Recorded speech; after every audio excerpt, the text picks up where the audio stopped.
Morning మన Telugu jobs అడ్డా. ఓకేనా. Good morning my dear friends. ఈరోజు మనకు ఈస్ట్ గోదావరికి సంబంధించి ఒక జాబ్ నోటిఫికేషన్ అనేది విడుదలైందనమాట. అది ఏంటంటే health medical family welfare department నుంచి మనకు ఒక 61 పోస్టులు అనేది రిలీజ్ అయ్యాయి అనమాట. ఓకేనా. 2020కి సంబంధించి. సో వాటి యొక్క పూర్తి వివరాలు, ఏ ఏ విభాగంలో ఏ కేటగిరీకి ఎన్నెన్ని పోస్టులు ఉన్నాయి వాటి గురించి ఇప్పుడు మనం మాట్లాడుకుందాం. ఓకేనా. ఈ వీడియోలో పూర్తి డీటెయిల్స్. ఓకేనా. ఏమన్నా మీకు డౌట్ ఉన్నా నాకు ఈ వీడియోలో కామెంట్ చేయండి. నేను కంపల్సరీగా మీకు రిప్లై ఇస్తాను అనమాట. ఓకేనా. సో ఇప్పుడు అప్లికేషన్ ఫీజు గురించి ఇప్పుడు మనం మాట్లాడుకుంటే, సో మనం ఏదైతే ఉన్నామో, ఓకేనా, హెల్త్ మెడికల్ ఫ్యామిలీ వెల్ఫేర్ గురించి జాబ్స్ పడ్డాయి కదా. సో వాటి అప్లికేషన్ ఫీజు సంబంధించి ఇప్పుడు మనకు ఓసీ మరియు బీసీ ఎవరైతే ఉంటారో విద్యార్థులు వాళ్ళకి 500 రూపాయలు. ఓకేనా. ఎస్సీ మరియు ఎస్టీ అలాగే ఫిజికల్ హ్యాండిక్యాప్, ఓకేనా, ఎవరైతే ఉంటారో క్యాండిడేట్స్ వాళ్ళకి వచ్చేసి 200 రూపాయలు అనమాట. ఓకేనా. ఇంపార్టెంట్ డేట్స్ మనకి ఏదైతే ఉందో, సో స్టార్టింగ్ డేట్ ఎప్పుడైతే మనకు 3 డేస్ బ్యాక్ అనేది ఇప్పుడు మనకు రిలీజ్ అయిందన్నమాట. ఇది లాస్ట్ డేట్ వచ్చేసి 21 అనమాట. ఓకేనా. సో ఈ మంత్ ఇంకా మనకు ఈ మంత్ 20 వరకు లాస్ట్ డేట్ అనేది ఉందన్నమాట. ఓకేనా. ఇది అప్లై చేసిన తర్వాత ఎవరైతే మెరిట్ లిస్ట్ ఉంటుందో ఆ మెరిట్ లిస్ట్ అనేది 28వ తారీఖు అనేది రిలీజ్ అవుతుంది అనమాట. తర్వాత ఫైనల్ మెరిట్ లిస్ట్ అనేది నెక్స్ట్ మంత్ 5వ తారీఖు అనేది వదులుతారనమాట. ఓకేనా. ఫిబ్రవరి 5వ తారీఖు ఏమన్నా ఇష్యూ అపాయింట్మెంట్ ఆఫ్ ఆర్డర్, ఏదైతే మెరిట్ లిస్ట్లో ఎంపిక అయిన స్టూడెంట్స్ వాళ్ళకు అపాయింట్మెంట్ అంటే జాబు జాయినింగ్ కొరకు అపాయింట్మెంట్ ఆర్డర్ అనేది 15వ తారీఖు ఇస్తారనమాట. అంటే ఇది ఇంచుమించు దాదాపు ఒక నెల లోపలే జాయినింగ్ ఆర్డర్ కూడా వచ్చేస్తుంది. ఓకేనా. ఎవరైతే మనకు ఎలిజిబుల్ క్యాండిడేట్స్ ఉంటారో అది కూడా ఈస్ట్ గోదావరికి సంబంధించి వాళ్ళు మాత్రమే. ఓకేనా. ఆ జాబ్స్కి సంబంధించి నోటిఫికేషన్. ఇప్పుడు క్వాలిఫికేషన్ గురించి మనం మాట్లాడుకుంటే ఏ పోస్ట్కి ల్యాబ్ టెక్నీషియన్ గ్రేడ్ 3. ఓకేనా. దానికి సంబంధించి క్వాలిఫికేషన్ ఎంత ఉండాలనేది ఇప్పుడు మనం మాట్లాడుకుందాం. ఇంటర్మీడియట్, డిప్లొమా, ఎవరైతే డిగ్రీ చేసింటారో, ఎవరైతే మాస్టర్ డిగ్రీ చేసింటారో, ఎందులో మెడికల్ ల్యాబ్ సంబంధించి మాత్రమే వారు మాత్రమే ఈ ల్యాబ్ టెక్నీషియన్కి ఎలిజిబుల్ అవుతారు అనమాట. ఓకేనా. FNO, ఓకేనా, ఫీమేల్ నర్సింగ్ ఆర్డర్. ఓకేనా. సో వాటికి సంబంధించి టోటల్ 20 పోస్టులు ఉన్నాయన్నమాట. అందులో 10వ తరగతి కంపల్సరీ పాస్ అయి ఉండాలి. ఓకేనా. ఫస్ట్ ఎయిడ్ సర్టిఫికేట్ కంపల్సరీ కలిగి ఉండాలి. ఓకేనా. 10th క్లాస్ పాస్ అయ్యి ఎవరైతే ఆ ఫస్ట్ ఎయిడ్ సర్టిఫికేట్ కలిగి ఉంటారో వాళ్ళు మాత్రమే ఈ పోస్ట్కి అర్హులు అనమాట. సరేనా.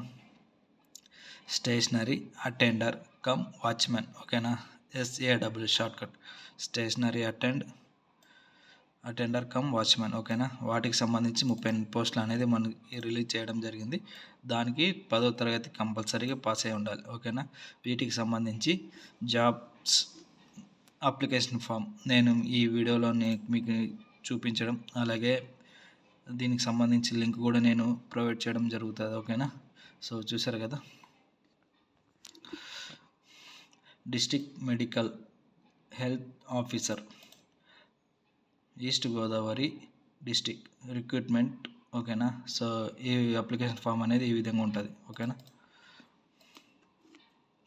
అప్లికేషన్ ఫామ్ అనేది ఈ విధంగా ఉంటుంది అనమాట. ఓకేనా. నేమ్ ఆఫ్ ది అప్లికేషన్, ఎవరైతే అప్లికేషన్ ఫిల్ చేస్తారో, ఎవరైతే జాబ్ కావాలని చెప్పేసి అప్లికేషన్ ఫిల్ చేస్తారో వాళ్ళకి సంబంధించి ఈ అప్లికేషన్ నెంబర్ ఏంటని అడిగితే వాళ్ళే మీరు ఏదైతే ఈస్ట్ గోదావరి మెడికల్ ఆఫీస్కి వెళ్ళి ఇస్తారో అక్కడ వాళ్ళ application number serial number wise చేసుకుంటారు అనమాట. ఓకేనా. ఈ అప్లికేషన్ మీరు సబ్మిట్ చేసిన తర్వాత ఈ అప్లికేషన్ నెంబర్ నోట్ చేసుకోండి. ఎందుకంటే మెరిట్ లిస్ట్లో ఈ అప్లికేషన్ నెంబర్ ఉంటే మీరు ఎలిజిబుల్ అవుతారు, లేదంటే లేదనమాట. ఓకేనా.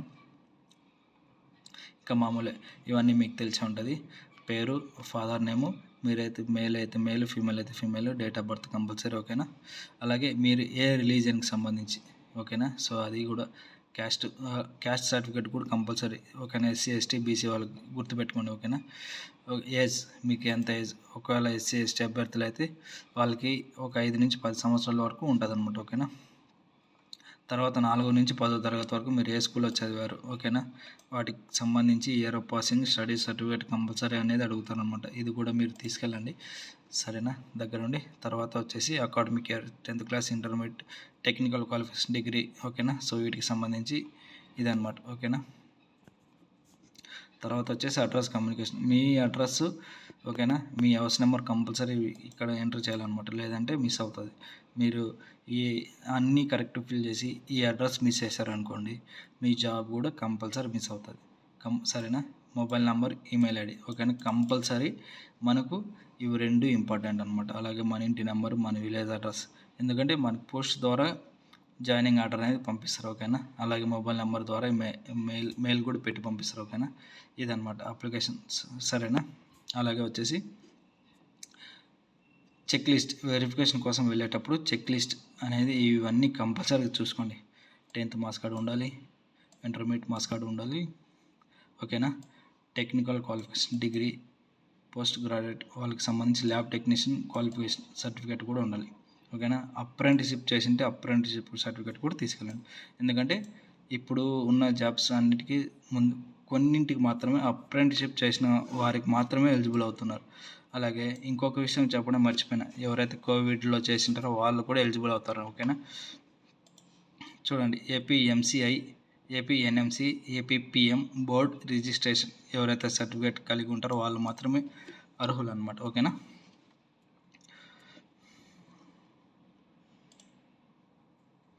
సో నెక్స్ట్ వచ్చేసి క్యాస్ట్ సర్టిఫికేట్ ఓకేనా. In case SC ST BC వాళ్ళకి మాత్రం క్యాస్ట్ సర్టిఫికేట్ అడుగుతున్నారు ఇందాక అని చెప్పాను ఓకేనా. అలాగే స్టడీ సర్టిఫికేట్ 4 నుంచి 10వ తరగతి వరకు మనం ఎక్కడైతే స్కూల్లో చదివింటామో, స్కూల్లో ఒకవేళ మారినా కూడా స్టడీ సర్టిఫికేట్ కంపల్సరీ అడుగుతారనమాట ఓకేనా. అలాగే ఫిజికల్ హ్యాండిక్యాప్ట్ ఎవరైనా ఉంటే వాళ్ళకి సంబంధించిన సర్టిఫికేట్ కంపల్సరీ కూడా ఉండాలి. అలాగే సపోర్టింగ్ ఎక్స్ సర్వీస్ మ్యాన్ ఎవరైనా ఉన్నా కూడా ఓకే తీసుకెళ్ళండి, ఎక్స్ సర్వీస్ మ్యాన్ కోటా కింద కూడా మనకి ఎలిజిబుల్ అవుతారు ఓకేనా. Study certificate, copy certificate, experience certificate, మీకు ఏదైనా హాస్పిటల్ కానీ మెడికల్కి సంబంధించి ఫీల్డ్లో మీకు ఎక్స్పీరియన్స్ ఉన్నా కూడా ఆ సర్టిఫికేట్ కూడా తీసుకొని వెళ్ళండి ఓకేనా. తర్వాత ఈ మొత్తం అన్నీ ఓకేనా, ఈ మొత్తం 1 నుంచి 10 వరకు నేను ఏదైతే సర్టిఫికేట్ చెప్పానో ఇవన్నీ కంపల్సరీగా తీసుకొని వెళ్ళండి. ఒక సెట్ కాకపోతే 2 సెట్లు తీసుకొని వెళ్ళండి ఓకేనా. All the about documents should be attested ఓకేనా. మొత్తం అన్ని సర్టిఫికేట్ తీసుకొని వెళ్ళండి. తర్వాత signature of the application checklist, ఫైనల్గా ఇదే అనమాట సిగ్నేచర్ ఫోటో ఓకేనా. సో కంపల్సరీగా ఇవన్నీ మనకి సర్టిఫికేట్లు తీసుకొని వెళ్ళండి ఓకేనా, ఏది మిస్ చేయకండి ఓకేనా. సో ఈ వీడియో మీకు ఇంతటితో ఎండ్ చేస్తున్నాను, ఎందుకంటే అయిపోయింది కాబట్టి. ఇలాంటి మరిన్ని వీడియోస్ కోసం మన ఛానల్ సబ్స్క్రైబ్ చేసి, లైక్ చేసి, కామెంట్ చేయండి. Thank you so much.